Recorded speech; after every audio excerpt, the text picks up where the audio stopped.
Well, like a typical Monday again, just kind of recapping after thoroughly taking a look at the film. Obviously, still pleased to find a way to win on the road. Resilient group.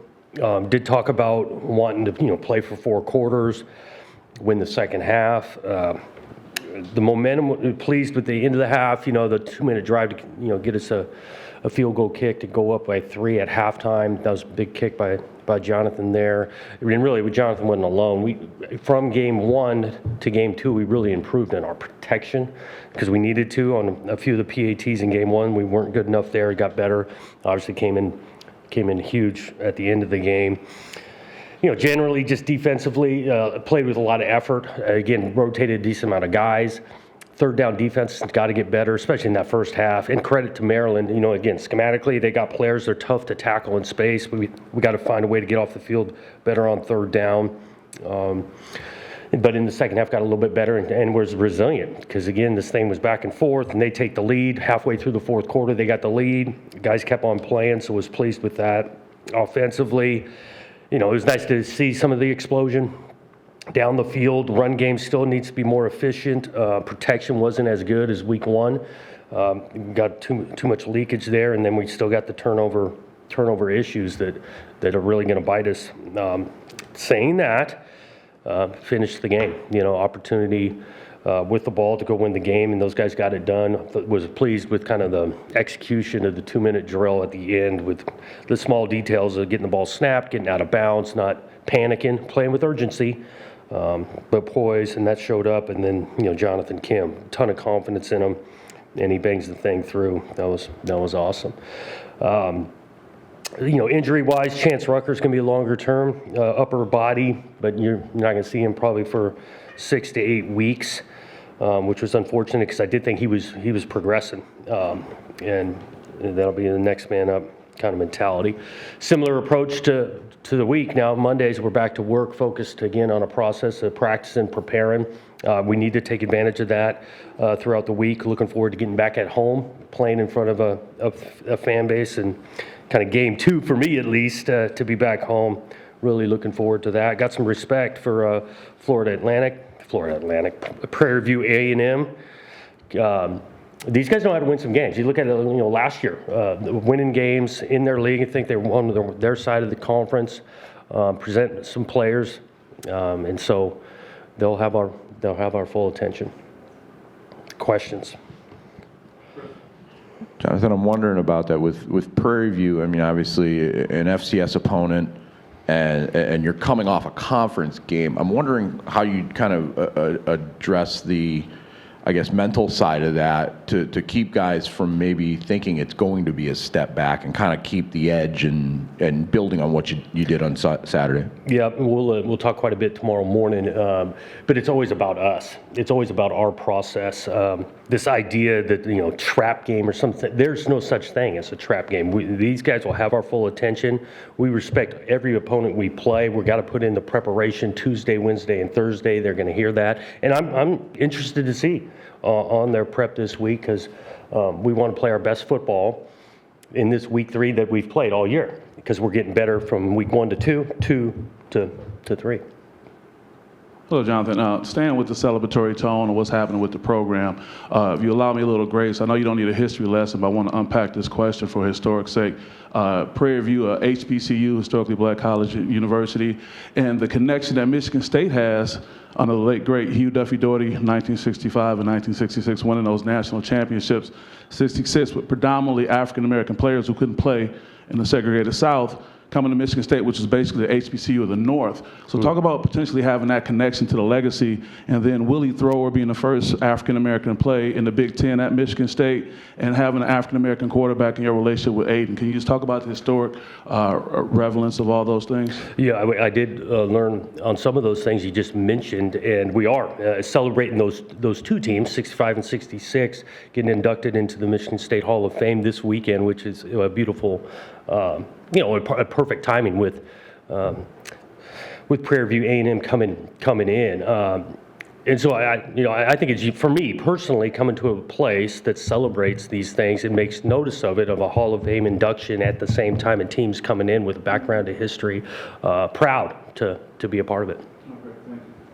Jonathan, after the game, Mike Loxley said the plan was to make Aiden basically beat them with his arm, and obviously that happened. How much do you think that alters game plans in the future, where guys have now seen proof that he can make plays with his arm, and how that affects their defense? I think you think about it defensively, you do want to make them, one-handed more or less, whether it's the run game or the pass game. Oftentimes you're trying to take something away, and so that's not overly surprising that you want to, take away a run game, let's say, and then if you're doing that, you're going to put a lot of pressure on the quarterback to execute, and he executed well enough for us to win the game, and so he does. His decision-making in this one, I didn't think was improved from game 1 to game 2. A couple of those interceptions, just inaccuracy. He's got to get his feet set to do it. And again, this kid's competitive. He's battled. I thought he improved from week 1 to week 2, and look forward to seeing his growth throughout the year. Piggybacking on that, you've been around him for a long time. I wondered if there's anything you learned about him this week. I don't know what I truly learned. I think it was on display that this thing means a ton to him. After the game, a sense of he got some things done. He's durable, because it's not easy to go on the road and have some errors, especially into the game, late in the game when you need now. However, it's played out before. He's had a couple of errors that he played his best ball at the end. The kid's resilient. Jonathan, with Chance down, that's 3 DBs. Do you do anything different in practice from a precautionary standpoint? Or is there anybody even on offense that you could slide around? I haven't had a conversation on any offensive players. Difference in practice, there's other guys going to get more opportunity to fill in, which I'm excited about. We've got some younger players that have been working hard, haven't gotten in on defense as much, and they might get an opportunity or force their hand to do it. Precautionary in practice, we're always trying to be really smart, having guys prepared for the game, but also healthy and to go in the game. And so that's a balancing act. But we've got some other options of guys that need to step up in there. And we'll see how this week of practice goes to determine kind of who those guys are. When it comes to trying to get the run game going, obviously the offensive line has a lot to do with that, and a lot of new guys there this season. Luke Newman's playing a totally new position, and you also have lost, a starter with an injury. Just how, what do you think is the biggest issue there in trying to get it all together? I think a little bit early, like what you mentioned early, gelling together, all 5 guys being on the same page. I love the fact that we are rotating a little bit. We wrote 3 guys at tackle. We rotated a little bit at right guard with 2 different guys, and so getting on the same page isn't always easy. We got to make the thing more physical. We got to play with lower pad level. We got to finish on plays. That's going to help the run game. And I'll say, I'm not just talking the 5 old line. There's plenty of time where tight ends are big packages of that in the run game. Backs got to show some confidence in the hole too, and stay disciplined in their approach and what they're seeing, and they're not guessing, to us to be more and more efficient. You had a couple guys dinged up throughout that game.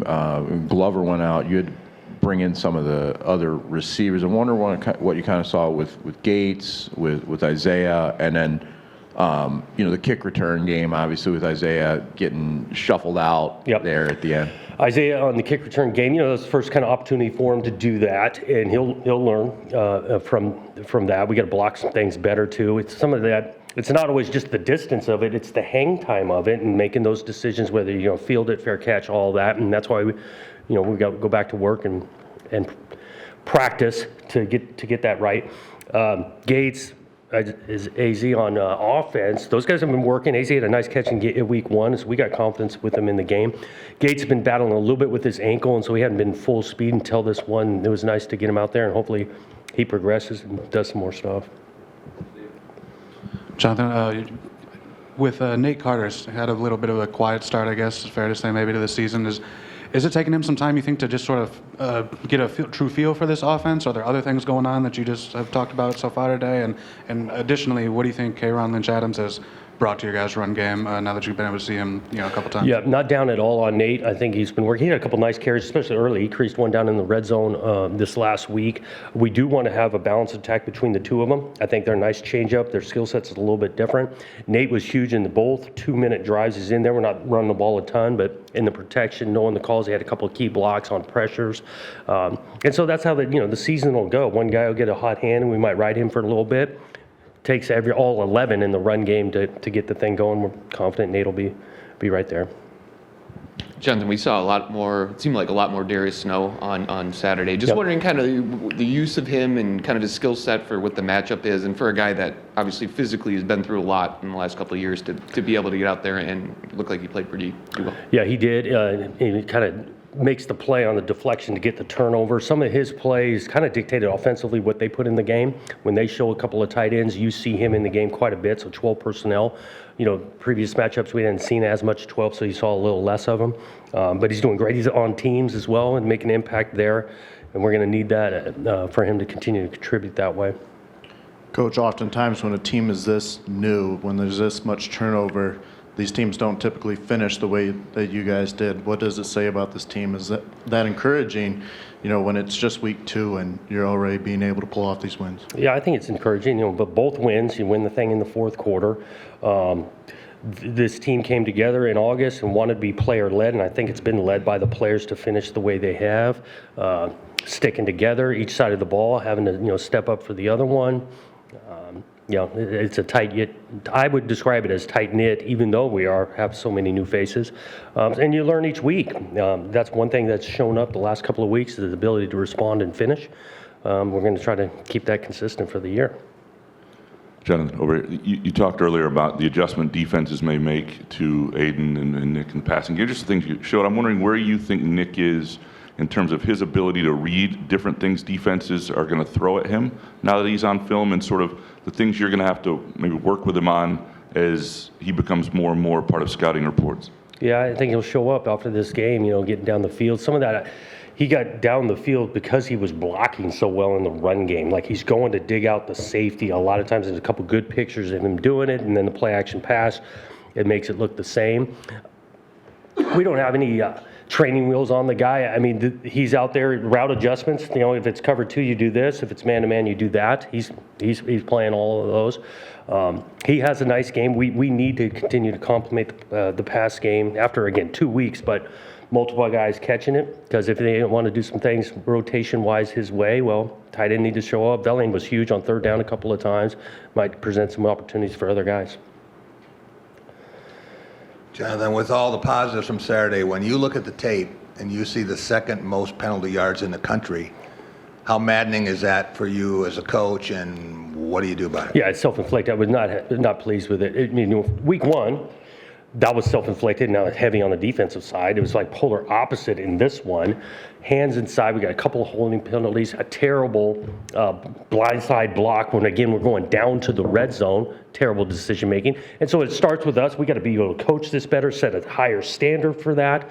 And I think I've said this before. The goal is not to play penalty free. I'm not asking them to do that. We need to fly around once in a while, but it needs to be in between the whistles, playing full speed and with great technique. But double digits back-to-back, not good enough. One quick follow-up. Yep. Did you get any kind of explanation on that roughing the kicker that wasn't? The ball was tipped. I just understood the rule that way. Once it gets tipped, the guys can get hit.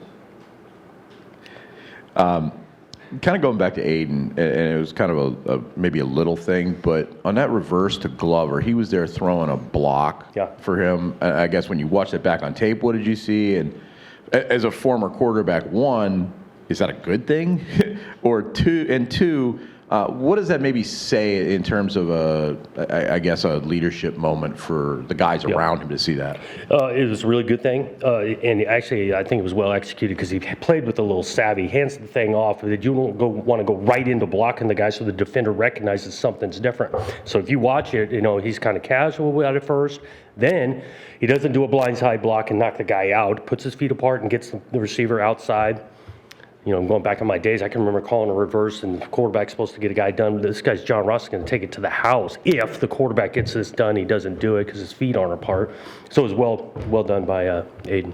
From a leadership standpoint, too, I mean, Yeah, the buy-in of like, yeah, he'll do whatever it takes to do positive plays, and ask him to block once in a while, he's all in on it. Jonathan, I was wondering about Jerron and Ed Woods. Those are two guys that both went off, and I don't think we saw them. Yep, we'll kind of see how they progress through the week, but we're hopeful to see what the week of practice looks like. Okay. And then with the run game, just how the carries get split up, week to week. We saw a little bit more of an even balance between. That's where we want to be until someone maybe gets a hot hand. But going into the game, both those guys we feel confident with. Multiple reasons. With a long season, the wear and tear, guys get tired. Oftentimes, that's when you see the ball on the ground a little bit more, and so we want to keep both those guys fresh and have utmost confidence in both guys. Anything else? Yeah. Yeah, internally, Charles Brantley was named Defensive Player of the Week. I know he played the run real well in the first quarter. Can you talk about things that he did? Tackled, that earned yeah, that? he did play the run well. He tackled well. Again, those are some good receivers. He was out there challenging them. And so the way he tackled, covering what I think is a really good receiver crew, comes up with, obviously the huge pick that we didn't turn into any points, but that was a huge play in the game. Chuck's been, and you have a couple guys go down, so this guy's not getting a blow. I mean, he almost played every snap. He had a great game. Just wondering, we've talked about penalties now for both weeks. Last week was kind of a unique deal in some ways with that quarterback, but just wondering how you guys address them internally at all. Like, are there, I don't know, punishment's a strong word, but like accountability? Like, if you have a personal foul, you have to do this, or is there anything like that? How do you guys just sort of address those? Yeah, we'll kind of keep that internal, but really I want it to be the peer pressure amongst the team that guys don't want to make bad decision plays, and so it not going back to this player-led idea. It's not all dictated coming down from the coaches. It's the locker room, and these guys want it, and so I think we got a little peer pressure amongst the team that they want to do things right. all right. Thanks, Coach. Thanks. Thank you.